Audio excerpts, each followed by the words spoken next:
Hello friends, आप सभी का एनसीईआरटी ज्ञान पे स्वागत करता हूँ। दोस्तों, आज हम लोग क्लास 8 का आपका सामाजिक विज्ञान जो कि है सिविक्स, उसका चैप्टर 1 का एमसीक्यू देखने वाले हैं दोस्तों। और ये चैप्टर का नाम क्या है दोस्तों? तो आपका चैप्टर का नाम है संविधान। तो दोस्तों, आपका चाहे सीएमएस का एग्जाम हो, ठीक है, चाहे आपका एनएमएस का एग्जाम हो या फिर कोई भी कम्पिटेटिव एग्जाम हो, संविधान से हमेशा आपका क्वेश्चन पूछता ही पूछता है। और दोस्तों, आपका सीएमएस का एग्जाम भी 13 तारीख का है, तो हो सकता है उसमें बहुत सारे क्वेश्चन मिल जाए। तो चलिए दोस्तों, हम लोग इसका 30 ऐसे एमसीक्यू देखते हैं जो आपके बहुत ही ज़्यादा इंपॉर्टेंट क्वेश्चन बनने वाले हैं।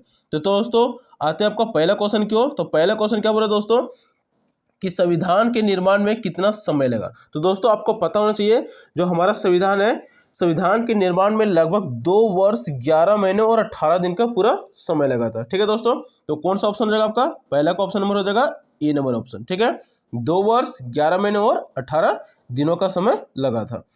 दोस्तों, अब आता है आपका नेक्स्ट क्वेश्चन, क्वेश्चन नंबर दूसरा की ओर। तो क्वेश्चन नंबर दूसरा क्या बोल रहा है दोस्तों कि भारतीय संविधान का जनक किसे कहा जाता है। दोस्तों, भारतीय संविधान का जो जनक बोला जाता है वो आपको बोला जाता है डॉक्टर भीमराव अंबेडकर जी को। ठीक है, तो जैसे कि यहाँ पे ऑप्शन भी दिया हुआ है, बाल गंगाधर तिलक, जवाहरलाल नेहरू और महात्मा गांधी। तो दोस्तों, इसी तरह से आपका क्वेश्चन सीएमएस के एग्जाम में हो सकता है पूछ दे। ठीक है, तो याद रखिएगा कि भारतीय संविधान का जनक किन्हें कहा गया है, तो वो डॉक्टर भीमराव अंबेडकर जी को कहा गया है।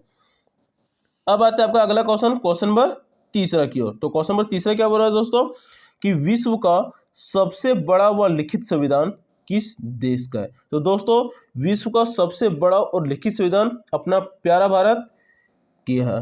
ठीक है, तो दोस्तों याद रखिएगा कि विश्व का सबसे बड़ा और लिखित संविधान किस देश का है, तो अपना प्यारा भारत। ठीक है, तो हो जाएगा कौन सा ऑप्शन? तीसरा का ऑप्शन नंबर ए, भारत। दोस्तों, वही अगर बात करें कि विश्व का सबसे छोटा संविधान, छोटा और लिखित संविधान किस देश का है, तो वह आपका संयुक्त राज्य अमेरिका का। याद रखिएगा दोस्तों, अगर बड़ा और लिखित संविधान बोले तो अपना प्यारा भारत भारत, और अगर बात करें संविधान लिखेंगे लेकिन सबसे छोटा की बात करें तो वो आपका संयुक्त राज्य अमेरिका का। अब आता है आपका दोस्तों अगला क्वेश्चन, क्वेश्चन नंबर 4 की ओर। क्या बोल रहा है कि भारतीय संविधान में कानून बनाने के लिए कितनी सूचियां दी गई है। तो दोस्तों, भारतीय संविधान में जो कानून बनाने के लिए सूचियां हैं वो टोटल 3 सूचियां हैं। पहला दोस्तों याद रखिएगा संघ सूची है, दूसरा क्या है राज्य सूची है, और तीसरा आपका समवर्ती सूची है। तो दोस्तों, तीनों सूचियों का नाम याद रखिएगा, संघ सूची, राज्य सूची और समवर्ती सूची। दोस्तों, संघ सूची में आपका केवल संघ कानून बना सकते हैं केंद्र सरकार, राज्य सूची में केवल आपका राज्य सरकार कानून बना सकते हो, और समवर्ती सूची में ऐसे होते हैं जो राज्य और संघ दोनों ही कानून बना सकती है। लेकिन अगर राज्य और संघ में कभी भी मतभेद हुआ, ठीक है, तो आपका संघ का कानून ही मान्य होता है। तो दोस्तों याद रखिएगा कि हमारे संविधान में कानून बनाने की सूचियां कितनी है, तो 3 है, संघ, राज्य और समवर्ती सूची। अब आता है आपका अगला क्वेश्चन, क्वेश्चन नंबर 5 की ओर। तो क्वेश्चन नंबर 5 क्या बोल रहा है दोस्तों कि किसी देश का शासन चलाने के लिए आवश्यक मूलभूत नियमों के संग्रह को क्या कहा जाता है। तो दोस्तों, किसी भी देश को शासन चलाने के लिए जो आवश्यक मूलभूत नियमों के संग्रह, जो नियम कानून होता है उसके संग्रह को बोला जाता है आपका संविधान। ठीक है दोस्तों, तो ये याद रखिएगा। तो हो जाएगा कौन सा ऑप्शन? 5वां का ऑप्शन नंबर ए। अब आता है आपका नेक्स्ट क्वेश्चन, क्वेश्चन नंबर 6 की ओर। तो क्वेश्चन नंबर 6 क्या है कि संविधान सभा का गठन कब किया गया था। तो दोस्तों, जैसे कि ऑप्शन दिया है दिसंबर 1947, नवंबर 1946, नवंबर 1948 और दिसंबर 1946। तो दोस्तों, संविधान सभा का गठन आपका किया गया था दिसंबर 1946 में। लेकिन संविधान सभा का जो मीटिंग के लिए जो चयन किया गया था, ठीक है, वो हुआ था आपका जुलाई 1946 में चुनाव किया गया था संविधान सभा का। उसका किया गया था कब? तो याद रखिएगा जुलाई 1946 में। ठीक है, गठन किया गया था दिसंबर 1946, लेकिन चुनाव हुआ था जुलाई 1946 में। ठीक है, अब आता है आपका अगला क्वेश्चन, क्वेश्चन नंबर 7 की ओर। तो क्वेश्चन नंबर 7 क्या बोला दोस्तों कि 26 नवंबर 1949 को संविधान पर अंतिम रूप से कितने सदस्यों ने हस्ताक्षर किए। तो दोस्तों, जब आपका संविधान बन गया था 26 नवंबर 1949 को, ठीक है, 26 नवंबर 1949 को जब आपका संविधान बन गया था, तो उस संविधान पर हस्ताक्षर कितने लोगों ने किया था वो पूछा है। तो दोस्तों, टोटल 284 सदस्यों ने क्या किया था, संविधान पर हस्ताक्षर किया था, और संविधान को पूरा सही सलामत क्या किया था, इसको पारित किया था। ठीक है, तो हो जाएगा 7वां का कौन सा ऑप्शन? ऑप्शन नंबर ए, 284 सदस्य। अब आता है आपका अगला क्वेश्चन, क्वेश्चन नंबर 8वां की ओर।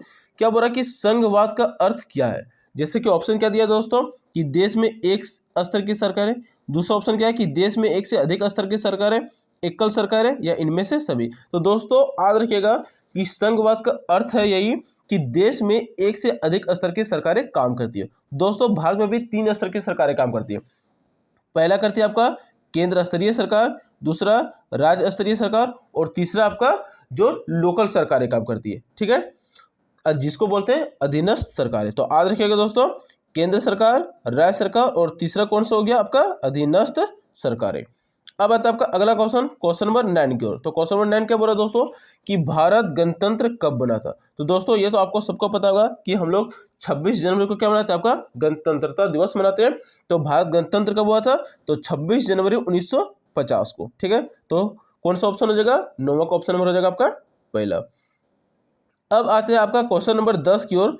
तो क्वेश्चन नंबर 10 क्या बोल रहा है दोस्तों कि किसी भी धर्म को राजकीय धर्म के रूप में बढ़ावा ना देना क्या कहलाता है। तो दोस्तों आपको पता होना चाहिए कि हमारा जो देश है वो किसी भी राजकीय धर्म को बढ़ावा नहीं देता है। तो वही जो बढ़ावा ना देने हैं वही क्या कहलाता है, तो वो कहलाता है आपका धर्मनिरपेक्षता।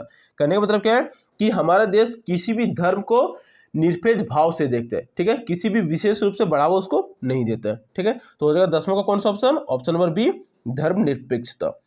तो अब आता है आपका दोस्तों क्वेश्चन नंबर 11 की ओर। तो क्वेश्चन नंबर 11 क्या बोल रहा है दोस्तों कि भारतीय संविधान के प्रारूप समिति के अध्यक्ष कौन थे। तो दोस्तों जो भारतीय संविधान है उसका प्रारूप समिति के अध्यक्ष थे आपका डॉक्टर भीमराव अंबेडकर जी, ठीक है, जिन्हें संविधान का क्या माना जाता है, जनक भी माना जाता है, ठीक है। तो हो जाएगा 11वां का कौन सा ऑप्शन, ऑप्शन नंबर पहला, डॉक्टर भीमराव अंबेडकर। अब आता है आपका अगला क्वेश्चन, क्वेश्चन नंबर 12 की ओर। तो क्वेश्चन नंबर 12 क्या बोल रहा है दोस्तों कि संविधान के अनुसार सरकार के अंग कौन कौन से। तो दोस्तों आपका संविधान के अनुसार आपका सरकार के विधायिका, कार्यपालिका और न्यायपालिका 3 अंग है, ठीक है। तो हो जाएगा 12वां का कौन सा ऑप्शन, ऑप्शन नंबर डी, इनमें से सभी। अब आता है आपका अगला क्वेश्चन, क्वेश्चन नंबर 13 की ओर। तो क्वेश्चन नंबर 13 क्या बोला दोस्तों कि भारतीय संविधान सभा की पहली बैठक कब हुई थी। तो दोस्तों भारतीय संविधान सभा की आपकी पहली बैठक हुई थी 9 दिसंबर 1946 को। कब हुई थी, 9 दिसंबर 1946। और आपको पहले भी बता चुके हैं कि जो भारतीय संविधान की चुनाव हुआ था वो हुआ था आपका जुलाई 1946 में। चुनाव कब हुआ था संविधान सभा का, तो जुलाई 1946। और पहली बैठक कब हुई थी, तो 9 दिसंबर 1946। तो दोस्तों इसी से रिलेटेड एक और क्वेश्चन देखते हैं क्वेश्चन नंबर 14 की ओर। तो क्या बोला कि संविधान सभा की स्थापना कब हुई थी। तो दोस्तों 6 दिसंबर 1946 को।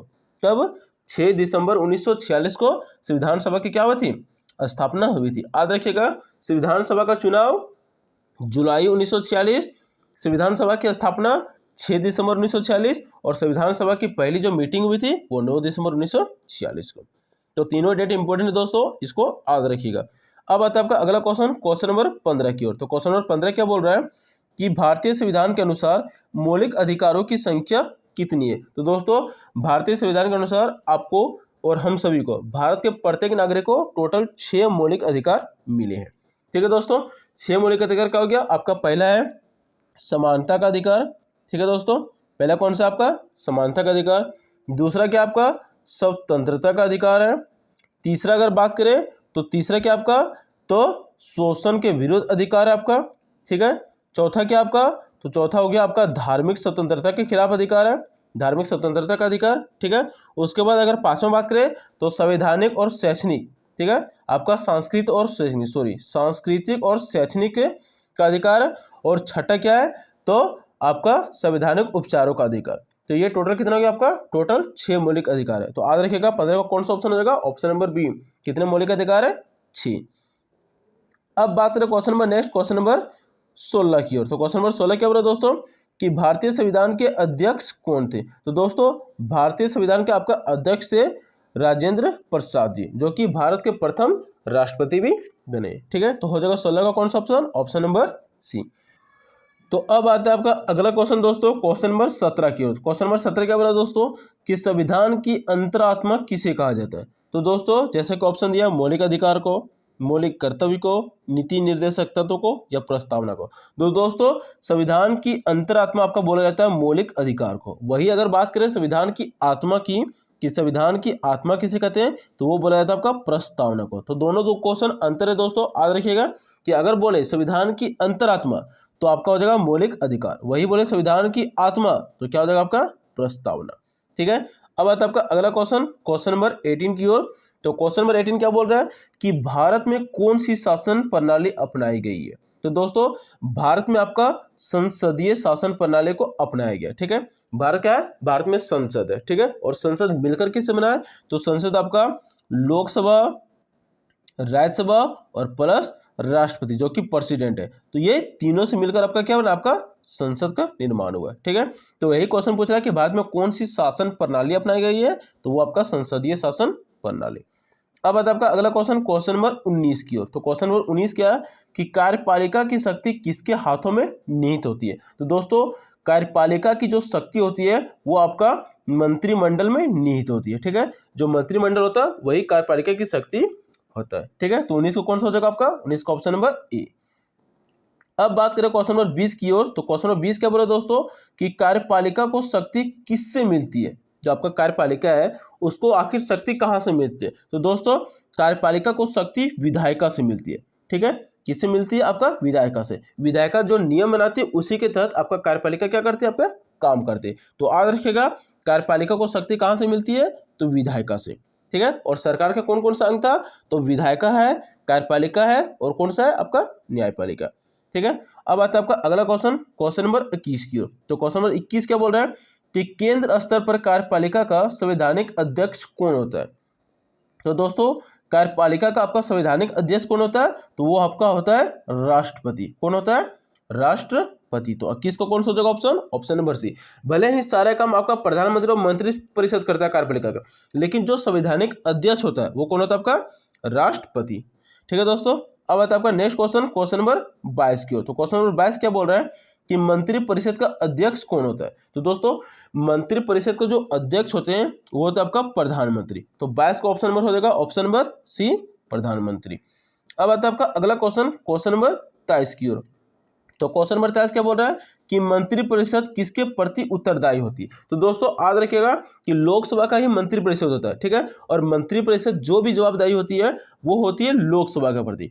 तो मंत्री परिषद किसके प्रति उत्तरदायी होगी, तो आपका लोकसभा। ठीक है, और लोकसभा हो जाएगा आंसर 23 का ऑप्शन नंबर ए।